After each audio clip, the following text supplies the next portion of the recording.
I call Megan Cartwright. Thank you, Mr. Speaker. I rise today to stand firmly in favour of abolishing the starting out wage.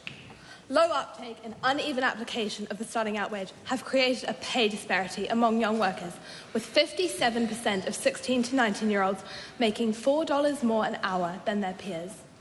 Over 6 months, this may translate into over $1,000 difference in income, even if workers are the same age, with the same skill level and experience.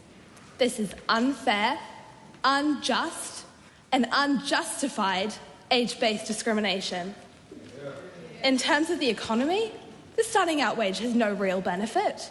It creates few jobs, develops few high-skilled workers, and so Aotearoa remains a low-wage, low-skill, unproductive economy.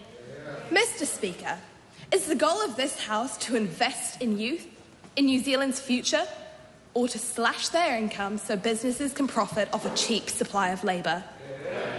But what happens if we do abolish the starting out wage? In 2008, the new Entrance Amendment Bill, essentially a youth wage abolition bill, replaced the existing youth wage rate mere months before the Great Financial Crisis.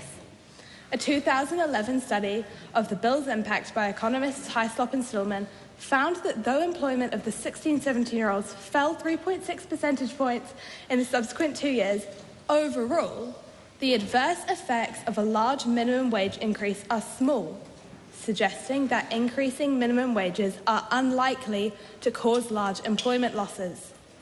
Mr. Speaker, if our economy survived paying youth a fair wage rate then, while it suffered through the Great Financial Crisis, it can survive today. But doesn't the starting out wage protect young workers during economic downturns? No. Youth have always been disproportionately affected when the going gets tough. We saw this in the GFC, when the youth unemployment rate soared to 27%, and during the pandemic, when youth faced the greatest losses of income, hours, and jobs. Now, however, the youth unemployment rate is 9.6%. That's lower than before the pandemic. My point, Mr. Speaker, is that economic conditions are cyclical. They are temporary. Keeping the starting out wage to protect youth from temporary future downturns is a poor excuse for the discrimination it perpetuates. Mr. Speaker, I call on this House to do what too many governments have failed. Recognise the rights of rangatahi.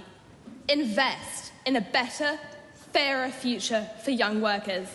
Abolish the starting out wage bill. Oh no, not the bill. No, abolish the starting out wage.